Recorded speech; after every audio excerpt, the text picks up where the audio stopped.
골로새서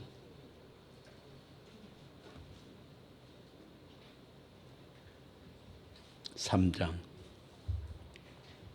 1절에서 11절까지.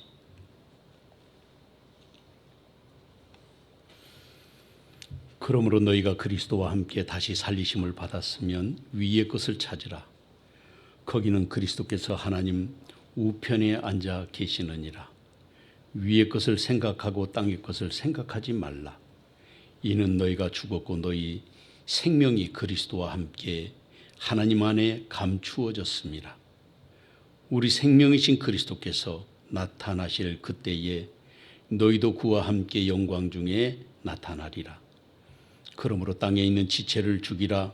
곧 음란과 부정과 사욕과 악한 정욕과 탐심이니 탐심은 우상 숭배니라. 이것들로 말미암아 하나님의 진노가 임하느니라. 너희도 전에 그 가운데에 살 때에는 그 가운데에서 행하였으나 이제는 너희가 이 모든 것을 벗어버리라.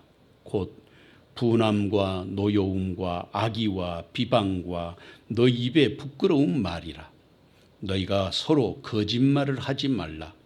옛사람과 그 행위를 벗어버리고 새 사람을 입었으니 이는 자기를 창조하신 이의 형상을 따라 지식에까지 새롭게 하심을 입은 자니라.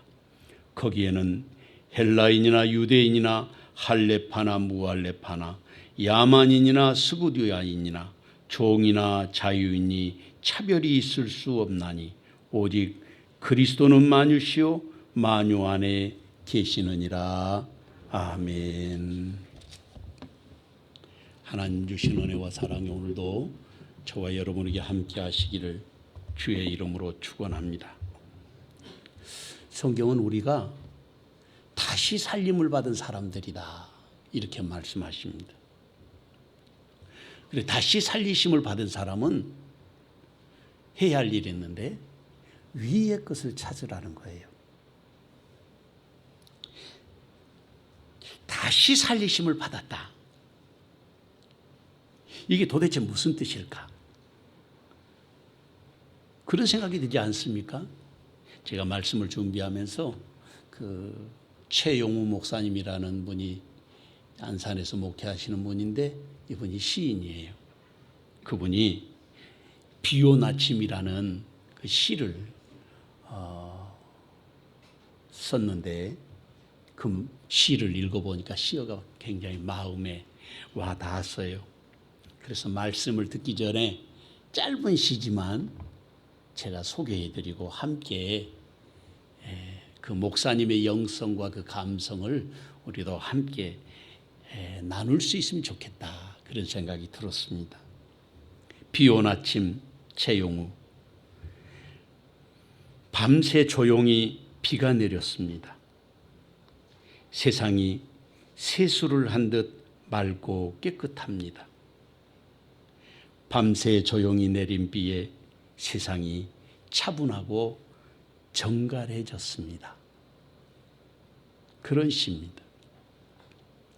우리는 성령의 사람입니다. 그리고 날마다 예수님의 보혈로 깨끗함을 입으면서 사는 사람들입니다. 그래서 보혈로 깨끗함을 입을 때마다 우리는 새로운 삶을 살아가게 되는 것입니다. 말씀을 가슴에 새기고 믿음에 있어서 우리가 흔들리지 않는 그런 사람이 되어야 하지 않겠습니까? 이 귀한 은총의 시간 저와 여러분에게 함께 하시기를 주의 이름으로 축원합니다. 오늘 본문의 제목은 영광 중에 그와 함께라는 제목이에요. 더 나은 번역이 아니고 영광 중에 그와 함께. 그분이 누구냐면 예수님이에요.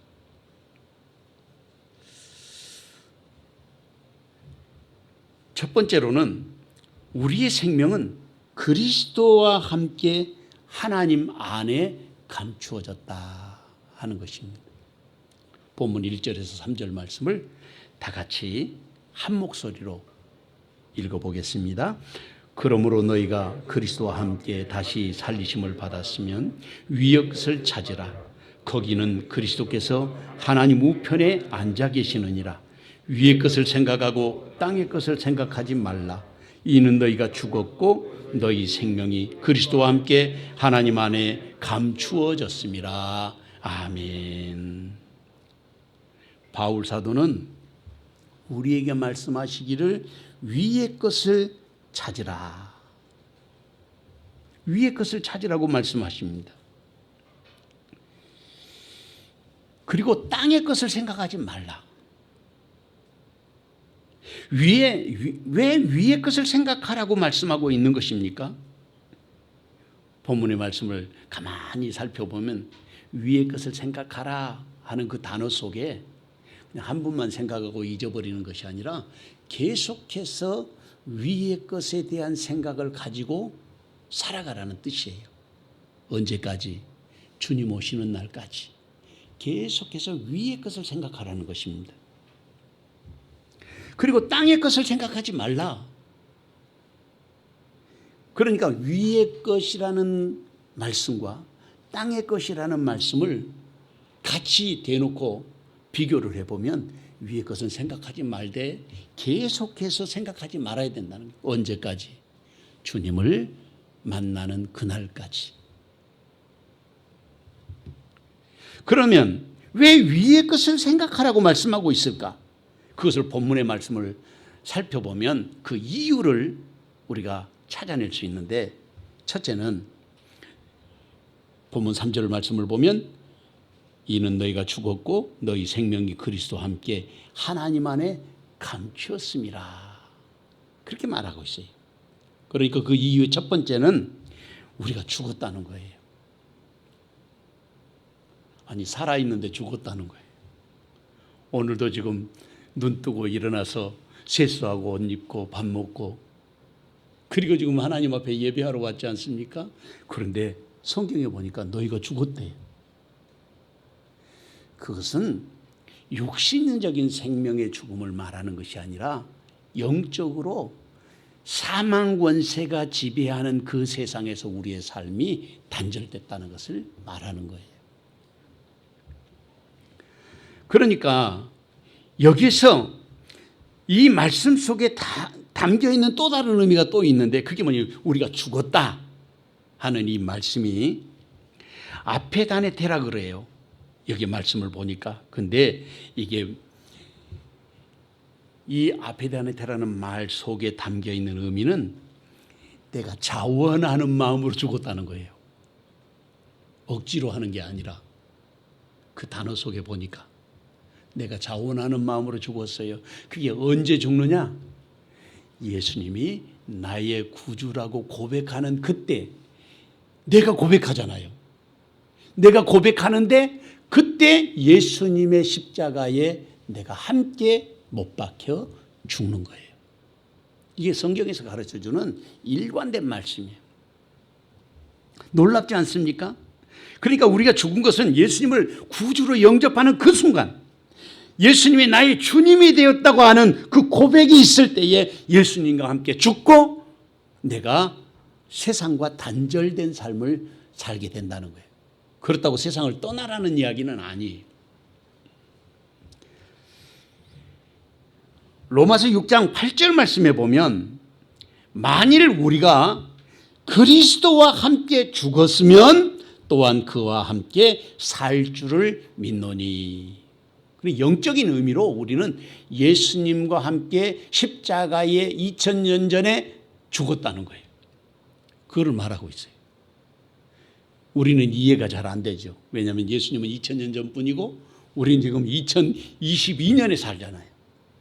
그런데 성경은 영적으로 이것을 우리가 그때 이미 죽은 것으로 설명하고 있어요. 하나님 앞에서는 그것이 분리되어 있는 사건으로 이해되는 것이 아니라 함께 동시적인 사건으로 이해된다, 그런 생각이 들어요. 요 며칠 전에 이제 저녁에 늦게 집으로 가면서 그런 생각이 들었어요. 벌써 세상을 살아온 지 이제 60, 우리 나이로는 67년, 이제 만으로 하면 66년 이렇게 살았는데, 어렸을 때부터 지금까지 살아온 모든 그 삶이 제 머릿속에서는 동시에 같이 있어요. 내 마음속에. 초등학교 때 놀던 거, 공부하던 것도 여기에 지금 현재 있고, 그리고 청년 때 기도하던 것도 여기에 지금 있고, 그 모든 것이 동시에 존재한다 하는 생각을 하니까, 하나님이 영원하시다는 것도 그런 의미로 이해할 수 있는 것인가 하는 생각을 제가 운전을 하면서 그런 생각을 하게 됐어요. 로마서 6장 8절에서도 만일 우리가 그리스도와 함께 죽었으면, 근데 그 죽었다는 게 2000년 전에 죽은 거예요, 예수님께서. 근데 지금 우리는 여기 살고 있잖아요. 그때 살지도 않았어요. 그런데 하나님은 우리를 그때 이미 너희가 거기서 죽었다는 거예요, 그리스도와 함께. 그리고 예수님이 살아나신 것처럼 너희도 살아났다고 말씀하고 있어요. 고린도서 5장 14절 말씀에도 보니까 한 사람이 모든 사람을 대신하여 죽었은즉 모든 사람이 죽은 것이라 그렇게 말하고 있어요. 두 번째로는 우리 생명이 그리스도와 함께 하나님 안에 감추어졌다는 거예요. 우리의 생명이 그리스도와 함께 하나님 안에 감추어졌다고 말씀하시고 있는데, 우리의 생명이란 게 그렇다면 도대체 뭔가? 생명이 감추어졌다는데, 사전을 제가 찾아봤어요. 생명이 뭔가? 그랬더니 사전에서 뭐라고 말하냐면, 살아있는 존재들이 가지고 있는 것으로서 생명이 살아서 숨쉬고 활동할 수 있게 하는 힘, 그것이 생명이래요. 모든 존재들이 가지고 있는 생물이 살아서 숨쉬고 활동할 수 있도록 하는 힘, 그것이 생명이라는 거예요. 그런데 그것이 하나님 안에 감춰졌다는 거예요. 물건을 잘 보관하기 위해서 남이 알 수 없는 곳에 이렇게 잘 보관해 두는 것을 감춰뒀다 하잖아요. 그런데 그 물건 가운데도 우리의 생명이 하나님 안에 감춰졌다는 거예요. 누구도 찾을 수 없고 누구도 뺏을 수 없는, 빼앗을 수도 없는 자리에 감추었다는 것입니다. 다시 말하면 하나님께서 친히 우리를 보호하신다는 그런 말씀이에요. 이게 하나님의 신비예요. 이것이 하나님의 은총이에요. 그래서 죽어도 죽지 않고 영원한 삶을 살게 하시는 거예요. 자빠져도 자빠지지 않고 넘어져도 넘어지지 않는 그런 역사가 하나님 안에 있을 때 가능한 것이다. 자빠져도 자빠지지 않는 일이 있다고 했잖아요. 저는 그게 너무 신기한 거예요. 갑자기 그 말씀이 생각이 났어요. 아빠가 어린아이 손을 잡고 가는데 아이가 미끄러져서 자빠졌어요. 근데 안 자빠져. 왜 안 자빠지냐면 아빠가 손을 잡고 있으니까. 하나님께서 우리를 붙들고 계시는 거예요. 자빠져도 자빠지지 않고 넘어져도 넘어지지 않는 그런 삶을 사는 것이 그리스도인의 삶이 아니겠습니까? 그게 하나님의 은총입니다. 그래서 오늘 본문에 말씀하시기를, 그러므로 너희가 그리스도와 함께 다시 살리심을 받았으면 위의 것을 찾으라. 거기는 그리스도께서 하나님 우편에 앉아 계시느니라. 위의 것을 생각하고 땅의 것을 생각하지 말라고 말씀하십니다. 그런데 여기에 전제 조건이 있죠. 너희가 그리스도와 함께 살리심을 받았으면, 이 말은 여러 가지 의미를 포함하고 있는데 예수님을 믿는 사람이라면 그런 뜻이에요. 예수님을 너희가 구주로 고백하는 사람이라면 그렇게 말하고 있는 것입니다. 그렇다면 여기에서 말씀하고 있는 게 뭐냐? 이 표현을 다시 바꿔서 말하면 진짜 예수 믿는 사람이냐? 그런 뜻이에요. 정말 예수님이 너의 구주가 되신다고 고백하는 사람인가 하는 것을 묻는 것입니다. 정말 십자가에서 예수님과 함께 그렇다면 죽었고 예수님과 함께 다시 살리심을 받은 자들이라고 성경은 그렇게 말씀하고 있어요. 놀랍지 않습니까? 우리는 예수님과 함께 죽었어요. 십자가에. 그런데 예수님이 부활하신 것과 같이 죽었을 뿐만 아니라 다시 살아났다는 것입니다. 부활하게 됐단 말이죠. 그런데 예수님과 함께 십자가에 죽은 것, 그것은 이해가 될 것 같은데 살았다고 하니까, 부활했다고 하니까, 아니 나는 죽지도 않았는데 어떻게 살았단 말인가? 그것을 신학적으로 이미 우리는 살리심을 받은 존재예요. 하나님 안에서는. 그럼에도 불구하고 아직은 우리가 옛사람을 입고 있다는 것이 우리의 삶의 현실이라고 하는 것입니다. 우리 자신들의 현재 나의 삶의 모습이 그렇다는 거예요.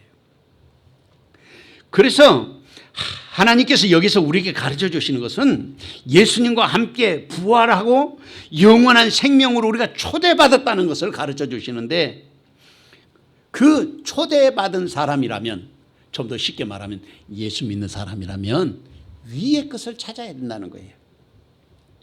우리는 위의 것을 찾아야 된다, 이렇게 반복해서 말씀하고 있는데, 위의 것을 찾으라, 위의 것을 생각하라. 그런데 이 말씀을 제가 원어 성경을 보니까 명령이에요. 찾아라, 생각하라 하는데 명령어예요. 성경에는 명령어가 참 많은데 명령이라는 것은 우리가 해도 되고 하지 않아도 되고 그런 게 아니에요. 선택권이 없어요. 명령은 반드시 그렇게 살아야 한다는 것을 말하는 거예요. 군대에서 상관이 명령했을 때 그 명령을 전투 중에 듣지 않으면 상관이 사살권을 가지고 있어요. 죽일 수 있는 권한도 있어요. 명령을 듣지 않으면. 하나님의 말씀에 대해서도 우리가 명령하신 말씀으로 우리가 받았을 때는 그리스도는 반드시 그 말씀을 실천하는 사람이 되어야 하는 것을 말하는 거예요. 나의 생각과 상관없어요. 내 의지와도 상관없어요. 기분 나쁘고 기분 좋고 그거와 상관없어요. 명령은 반드시 실천하는 것입니다.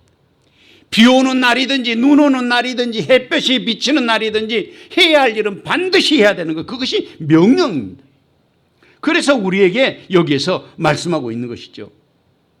위의 것, 그러니까 여기서 위의 것을 찾으라 하는 말씀은 절대적 권위를 가지고 하나님이 말씀하시는 것인데, 도대체 위의 것은 뭘까? 야고보서 3장 17절 18절 말씀을 보니까 위의 것에 대해서 우리가 알 수 있는 문을 살짝 열어주셨는데, 오직 위로부터 난 지혜는, 그렇게 말해요.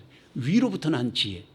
첫째는 성결하고, 다음에 화평하고 관용하고 양순함, 긍휼과 선한 열매가 가득하고 편벽과 거짓이 없나니 화평하게 하는 자들은 화평으로 심어 의의 열매를 거두느니라. 예수 믿는 사람들은 바로 의의 열매를 거두는 사람들이어야 한다는 거예요. 뭘로? 화평으로 심어서 화평으로 의의 열매를 거둔다는 거예요. 비난하고 비판하고 그것을 크리티컬하게 거기에 대해서 내가 아주 강력한 이야기들을 하고 자기의 의의를 드러내는 데서 의의가 나타나는 게 아니라 화평으로 심을 때에만 의의가 나타난다는 거예요. 이게 야고보서 3장 17절 18절에 나오는 말씀입니다. 그러니까 결국 위의 것을 찾고 위의 것을 생각하는 사람들은 세상 것이 아니라 하나님으로부터 오는 것에 대해서 늘 마음을 두고 생각하면서 그렇게 찾아라는 거예요. 그게 세상을 떠나라는 말이 아니라 세상에 살면서도 살아가는 삶의 방법과 목적을 분명하게 하라, 그런 뜻이 아니겠습니까? 화평하게 하는 사람이란 도대체 누구를 말하는 것입니까? 그 사람이 바로 예수님을 믿는 사람이에요. 저와 여러분을 말하는 것입니다. 그러니까 우리는 화평으로 심고 의의 열매를 맺는 하나님의 사람이 되어야 한다는 것입니다. 왜냐하면 우리가 예수님과 함께 살리심을 받은 사람들이기 때문입니다. 마태복음 6장 33절 말씀에 보면 그런즉 너희는 먼저 그의 나라와 의를 구하라. 그러면 이 모든 것을 너희에게 더하리라. 사랑하는 성도 여러분, 우리의 생명은 예수 그리스도와 함께 하나님 안에 감추어졌습니다. 이것은 세상이 알 수 없는 복음의 신비예요. 누가 하나님 안에 그리스도와 함께 감추어진 사람입니까? 누가 위의 것을 찾는 사람이 되어야 하겠습니까?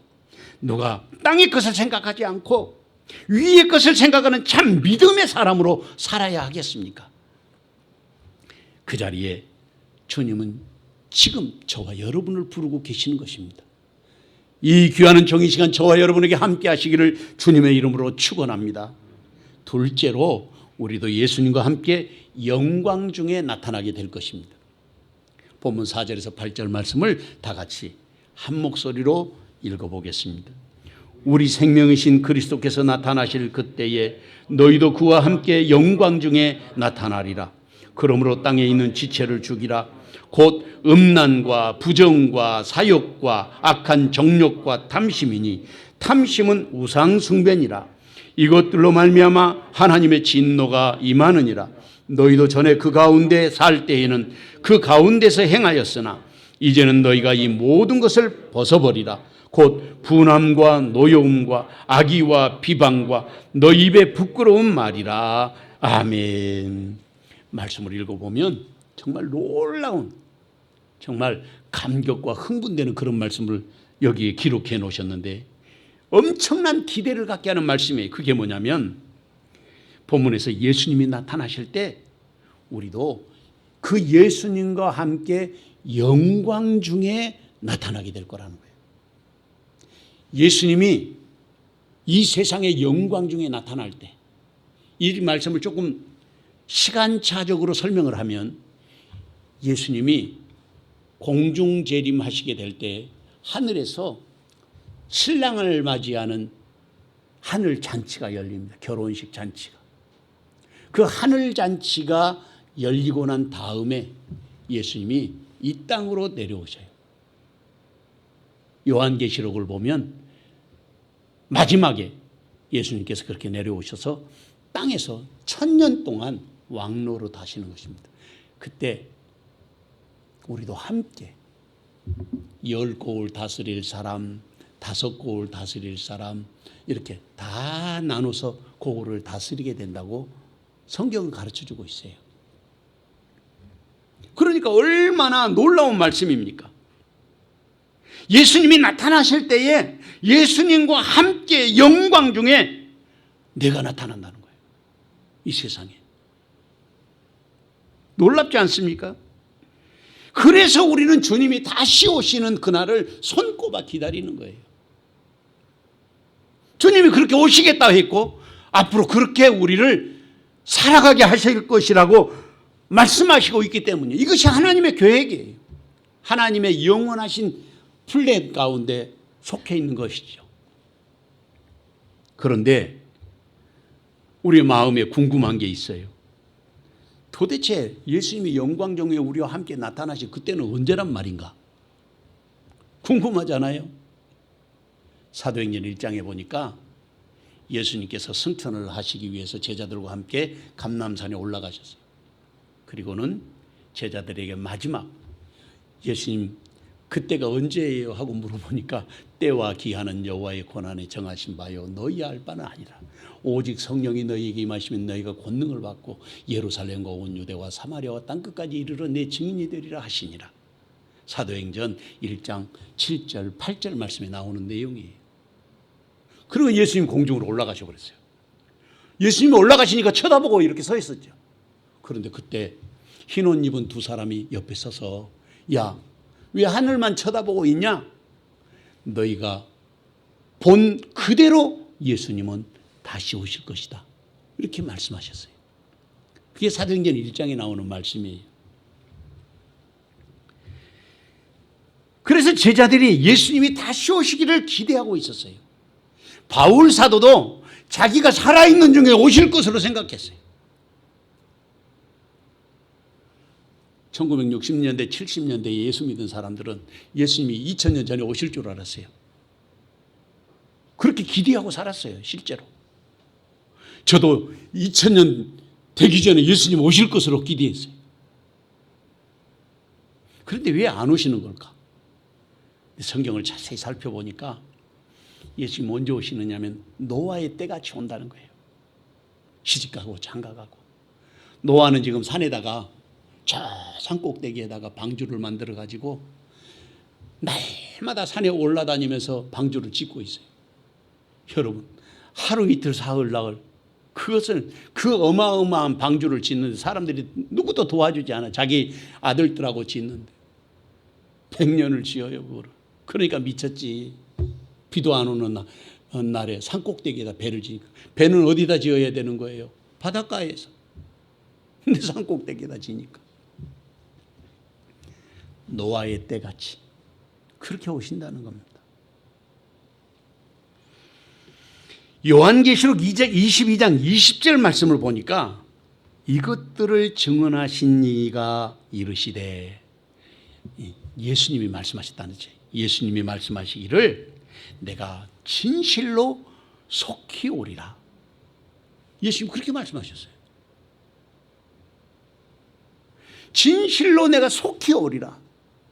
이거는 사도 요한에게 하신 말씀이거든요.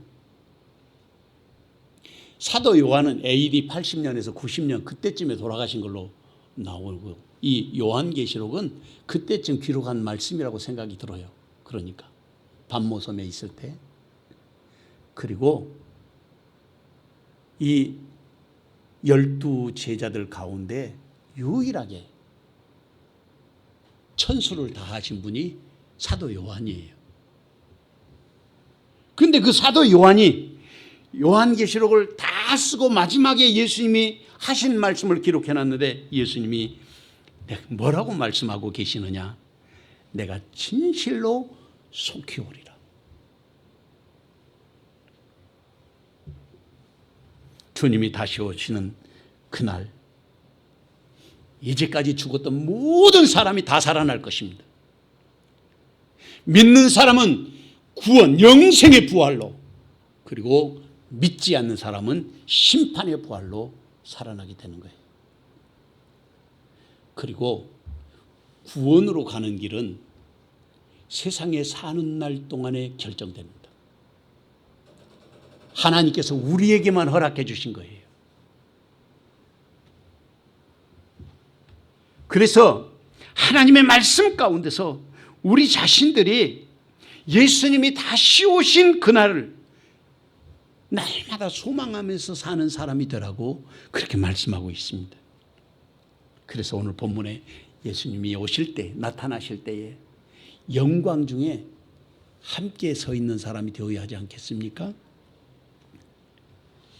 그렇게 영광 중에 예수님과 함께 나타나게 될 사람이 반드시 갖춰야 될 자세가 있다는 거예요. 삶을 어떻게 살아야 할 것인가? 그 삶을 살아가는 삶의 방법, 그것을 여기서 말씀하고 있어요. 그게 바로 땅에 있는 지체를 죽이라. 땅에 있는 지체를 멜로스라 그러는데, 이 지체라는 말은, 그러니까 우리의 육체로 보면 이게 몸이라고 한다면 지체가 이제 손, 발 이런 것들이 다 지체 아닙니까? 또 이것이 음악으로 하면 거기에 음악의 구성은 악기들, 여러 악기들을 가지고 연주하는 그런 것들을 말하기도 하고, 또 노래나 악보나 악보 속에 있는 선율들 이런 것들을 의미하기도 한다고 합니다. 그러니까 우리에게 있어서 땅에 있는 지체라고 하면 단순하게 팔다리만 말하는 것이 아니라 우리의 삶에 있는 모든 삶의 영역을 말하는 거예요. 내가 직장 생활하는 것도 지체가 되고, 일터에서 일하는 것도 내 지체가 되고, 내 가정에서 내가 서 있는 그 자리도 내가 지체가 되는 것이고, 다 지체가 되는데, 그 중에서도 특별히 그리스도인들에게 있어서 땅에 있는 지체를 죽이라는 말은 타락한 인성, 그것을 지적하고 있다는 사실을 알 수 있어요.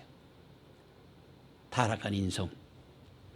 그것을 구체적으로 오늘 본문에서 이야기하는데 음란과 부정과 사욕과 악한 정욕과 탐심이라고 말하고 있어요. 그런데 다른 것들은 다 한 번 이야기해서 한 번만 말하고 있는데 탐심은 한 번 더 반복해서 말씀하고 있어요. 탐심은 우상숭배니라. 무엇을 가지는 것이 문제가 아니라 더 가지려고 하는 욕심을 부리는 것이 문제다 하는 거예요. 탐심은 우상숭배다. 이게 물질도 그렇고 명예도 그렇고 부귀도 그렇고 모든 것에 있어서 더 가지려고 하는 그것에서 문제가 생겨나는 거죠.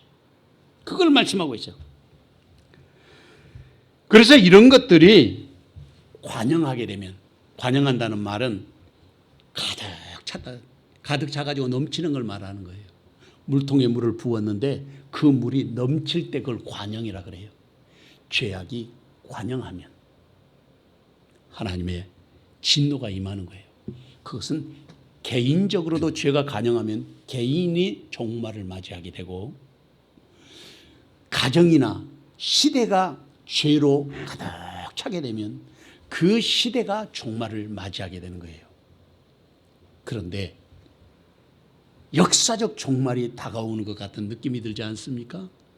이번에 퀴어 축제하는데 하루만 해서 다행이고 비가 쏟아져서 더 감사했는데, 문제는 미국 대사, 네덜란드 대사, 독일 대사, 유럽 대사들이 11개국 대사가 찾아와 가지고 거기에서 퀴어 축제에 인권에 대해서 말하면서 격려를 했대요.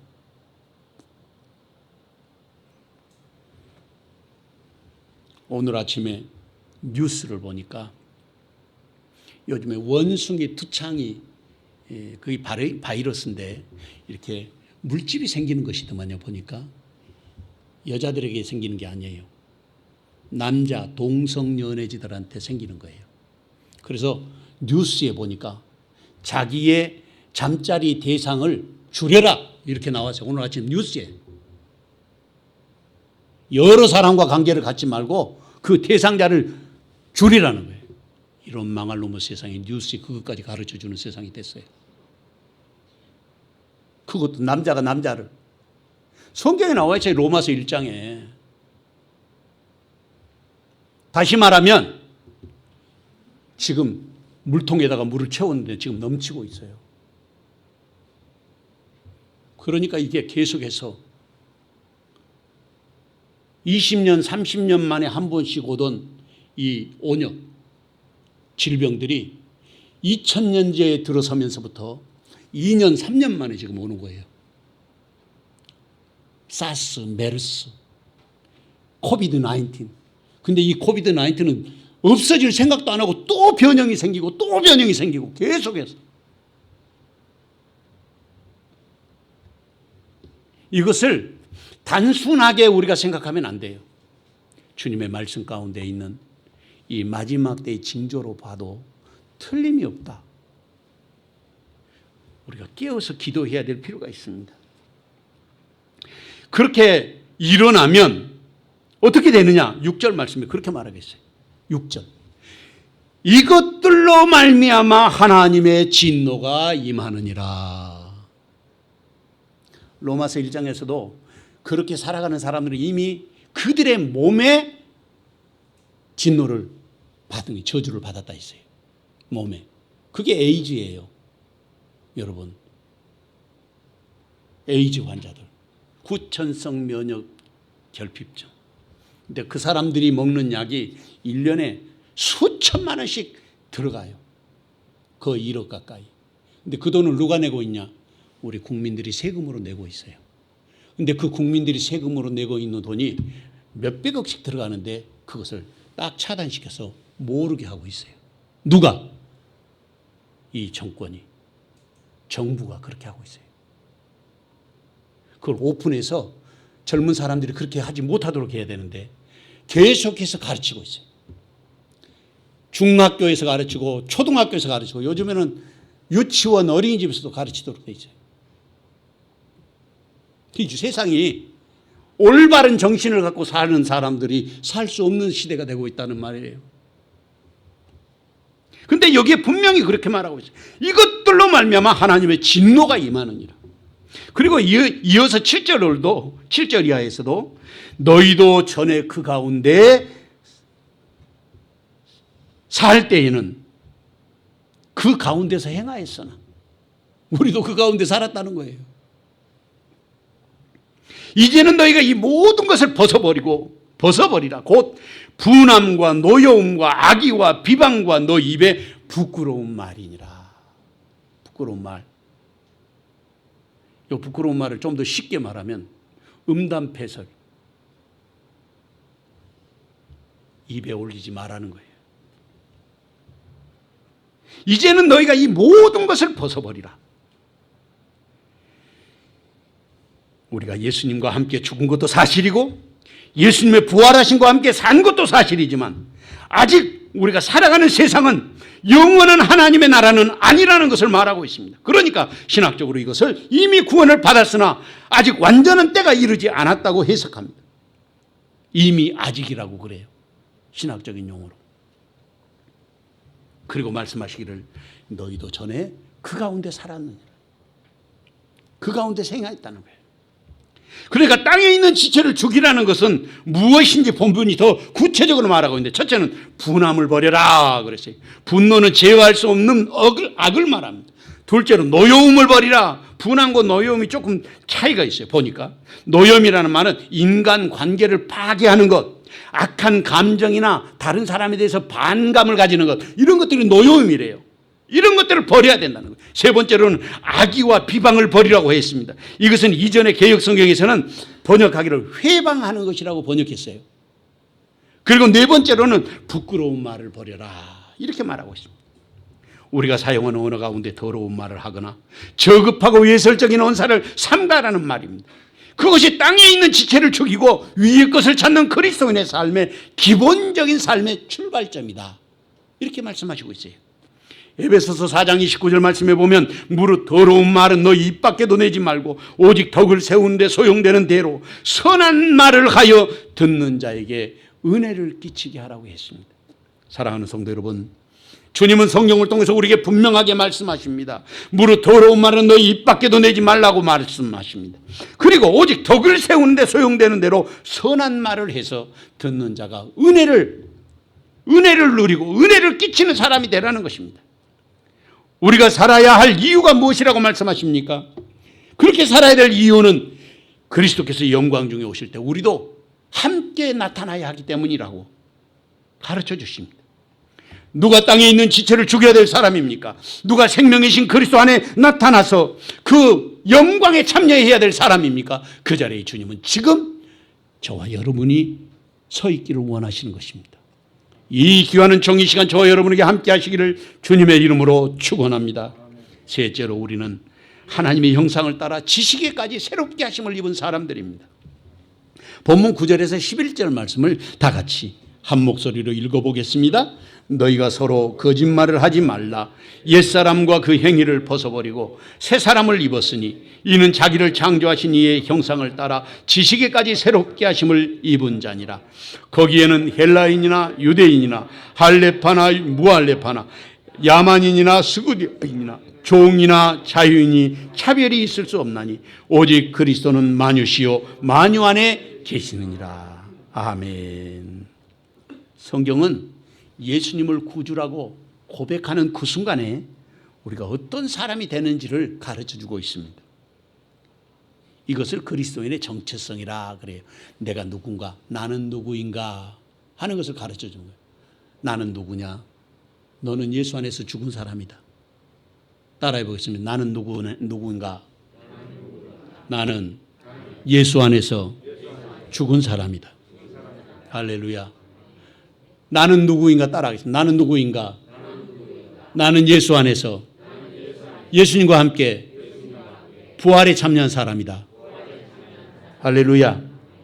우리는 예수 안에서 죽었고 예수 안에서 다시 부활 생명에 참여한 자가 된 것입니다. 그것이 그리스도인의 정체성이에요. 그런데 오늘 본문의 말씀에 보니까 예수 믿는 사람, 모든 그리스도인은 창조주 하나님의 형상을 따라서 지식에까지 새롭게 하심을 받는 사람이라는 거예요. 우리는 늘 주의 일을 하고 교회에서 주님의 일을 하고 섬길 때도 우리의 이성의 판단의 근거에서 여러 가지 일들을 많이 합니다. 그런데 성경은 지식에까지 새롭게 하심을 입은 자리에 서 있으라고 말씀하시는 거예요. 정말 예수를 믿는 그 순간에 우리가 새롭게 창조된 하나님의 사람이라고 그렇게 알고 성경은 가르쳐 주는데 실제로는 그런 느낌도 없고 감각도 없고 그런 감정도 별로 느껴보지 못하고 산단 말이죠. 오히려 옛날 내 성질, 내 감정 그대로 살아가는 경향이 많아요. 또 그런 생각을 해본 적도 없고 그냥 그렇게 지나온 세월도 그렇게 살아온 세월도 있었을 거라고 생각이 들어요. 그럼에도 불구하고 성경은 뭐라고 말씀하시냐면 너희가 새롭게 하심을 입었는데 지식에까지 우리를 창조하시는 자 그 하나님의 지식에까지 새롭게 하심을 입은 자라고 말하고 있습니다. 우리가 주님 오시는 그날 그렇게 될 거예요. 내가 인정하든 그건 상관없어요. 우리는 그렇게 돼요. 왜냐하면 성경이 그렇게 말씀하고 있어요. 하나님이 우리에게 그렇게 말씀해 주셔요. 그래서 지식에까지 새롭게 하심을 받은 자라고 하는 사실을 이제 알게 된 사람들은 어떻게 살아야 하느냐? 오늘 본문의 말씀해 보니까 너희가 서로 거짓말이라 하지 말라. 옛사람과 그 행위를 벗어버리고, 제가 말씀을 준비하면서 가만히 말씀 생각해 보니까 예수를 믿기는 믿어도 행위를 아직도 벗지 못하고 사는 사람들이 있다는 거예요. 그게 누구를 지적해서 말하는 것이 아니라 앞에 서서 말씀을 전하는 저부터 다 마찬가지예요. 옛사람이 아직도 그대로 있어요. 언제까지? 주님 오시는 그때까지. 그런데 저는 이것이 더 신비하고 놀랍다고 생각이 드는데 왜 하나님이 그냥 한꺼번에 예수님처럼 부활해가지고 영화의 몸을 탁 입히시면 죄도 범하지 않고 깨끗하게 살아가고 하나님의 백성으로 부끄러움이 없을 텐데 그냥 그대로 우리를 놔두셨을까? 그것은 하나님께서요, 우리의 육신을 입고 이 세상을 사는 동안에 계속해서 우리가 갈등과 번민 속에 살잖아요. 그때마다 우리의 마음속에 하나님을 향해서 결정하고 결단하는 순간이 와요. 주님 앞에 가서 예배하고 조금이라도 더 봉사하고 헌신하고 무릎을 꿇고 엎드려 기도하는 삶을 산단 말이죠. 그때마다 하나님이 우리에게 하늘의 상급으로 체크하고 계시는 것이다. 이게 깨달아졌어요. 마태복음 10장에 나오잖아요. 내 이름으로 소자 하나에게 냉수 한 그릇을 대접해도, 물 한 그릇 대접해도 하늘의 상급을 일치한대요. 이야, 이게 보통 사건이 아닌 거예요. 여러분, 우리가 헌신하고 주님의 이름으로 하는 모든 것은 하늘의 축복입니다. 그러니까 비밀이죠. 이게 신비예요. 너무 놀라운 일이에요. 하나님의 놀라운 신비가 여기 감춰져 있어요. 박영규 목사님이 천국을 갔다 온 다음에 그분이 돌아가셨지만 그분이 하신 말씀이 이 땅에 사는 동안에 예배하는 것도 다 상급이래요. 목사님들이 설교하는 것도 하늘의 상급이래요. 얼마나 감사해요. 예배하는 것도 상급이고 말씀을 듣는 것도 상급이고, 세상에서 우리가 살아가면서 땅에 있는 지체를 죽이는 일이 하나님 앞에 예배하는 일보다 더 큰 일이 어디 있어요. 그러니 감사하고 이것이 감추어진 비밀이에요. 그러니까 천국에 갈 때 천사들도 우리를 흠모하면서 어떻게 되나 보신다는 거 아니겠습니까? 여기에 지식에까지 자기를 창조하신 이의 형상을 따라서 지식에까지 새롭게 하심을 입었다고 말씀하시는데, 제가 여기에 앞에서도 말씀에 언급이 됐지만 관심을 끄는 단어가 있었어요. 이게 뭐냐면 하나는 벗어버렸다 하는 동사예요. 아펙티사메노이라 그러는데 이게 벗어버렸는데 벗어버린 상태를 말할 뿐만 아니라 그 벗는 것도 내가 옷을 벗잖아요. 이 벗어버리는 상태를 말할 뿐만 아니라 그게 내 힘으로 벗는 게 아니라는 거예요. 참 이게 정말 말씀을 깊이 연구하면 연구할수록 너무너무 놀라운 일인데 여러분이 오늘 이 자리에 나오신 것도 내가 나온 것 같은데 이게 내가 나온 게 아니라는 거죠. 하나님이 나를 여기 세워주신 거예요. 여기에 부르셨다는 뜻이에요. 이게 정말 놀랍지 않습니까? 아펙디사는 디사메노이 벗어버렸다는 말인데 이게 내가 벗는 것이 아니라 하나님께서 나에게 벗을 수 있도록 해주셨다는 거예요. 제가 말씀을 준비할 때마다 놀랍고 정말 신비롭고 하나님의 은혜가 정말 모든 삶의 영역 속에 구체적으로 스며들어 있구나 그런 생각이 들었어요. 우리는 옛사람을 벗을 힘도 없고 능력도 없는 사람들입니다. 그런데 그것을 벗을 수 있도록 능력을 덧입혀 주시고 힘을 더하시는 분이 누구냐면 하나님이시라는 거예요. 그 하나님은 우리에게 옛사람을 벗어버리도록 지금도 역사하시는 거죠. 다른 하나는 새 사람을 입었다는 것입니다. 그런데 이게 똑같은 의미로 해석이 됐어요. 동사에 보니까 거기에 새 사람을 입었는데 과거형이에요. 과거. 이미 입었어. 나는 입은지 안 입은지 잘 모르겠는데 그런데 우리에게 이미 입었다는 거예요. 입고 있는 거예요. 이 말씀을 보니까. 벗었다는 말과 반대로 입었다는 말인데 우리가 아침마다 일어나서 옷을 갈아입듯이 입을 수 있다면 얼마나 좋겠습니까? 그런데 말씀을 보니까 여기서 입었다는 단어가 엔디사메노이라 그래요. 엔디사메노이. 새 사람을 옷을 입는 것처럼 입혀졌다는 거예요. 내가 입는 게 아니라 아까 벗어버린 것도 내가 벗은 것이 아니라 하나님이 벗겨주셨는데 새 사람을 이미 나에게 입혀주셨다는 거예요. 엔디사메노이. 그리고 그 옷을 입혀주셨는데 계속해서 입고 있다는 뜻이에요. 계속해서. 이거 분사 형태로 써져 있거든요. 분사는 ing요. 계속해서 진행되고 있는 거예요. 우리가 새 사람을 입고 있어요. 옆에 사람 한번 봐보세요. 겉모습은 그냥 옛날 그 사람인 것 같아도 사실은 새 사람을 입고 있는 거예요. 하나님에 의해서 하나님의 능력으로 입혀지고 하나님의 지혜로 입혀졌다는 말입니다. 얼마나 놀라운 일입니까? 그런데 그 하나님의 능력으로 입혀지고 하나님의 지혜로 입혀진 새 사람을 유대인들은 자기들만 입은 줄 알았어요.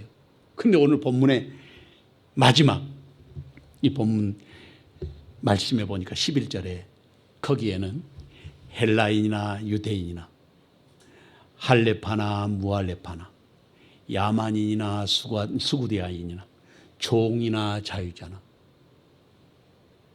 이 말씀이 뭐냐면 구원받는 자들의 숫자를 딱 정해놓은 이스라엘만 구원하신다는 뜻이 아니라 구원의 문이 완전히 활짝 열렸다는 거예요. 울타리가 제거돼 버린 거예요. 누구에게나 열려졌다는 거예요. 누구에게나 예수를 믿으면 옛사람을 벗어버리게 하나님이 하시고 그리고 누구나 예수님을 믿으면 새 사람을 입도록 하나님께서 힘도 주시고 지혜도 주시고 능력을 주셔서 새 사람을 입고 살게 하신다는 것입니다. 이게 파격이라는 거예요. 파격.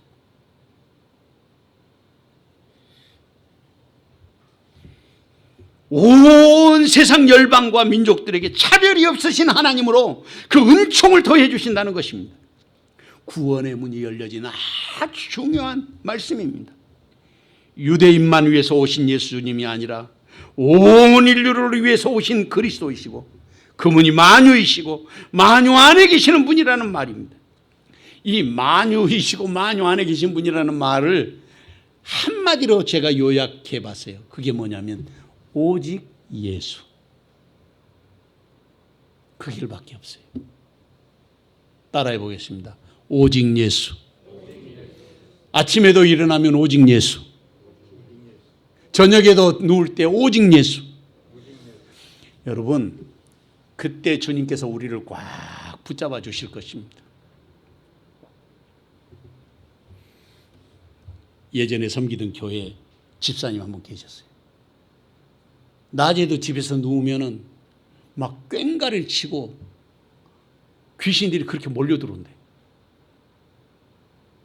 감당이 안 돼요. 그러니까 교회를 오셔요.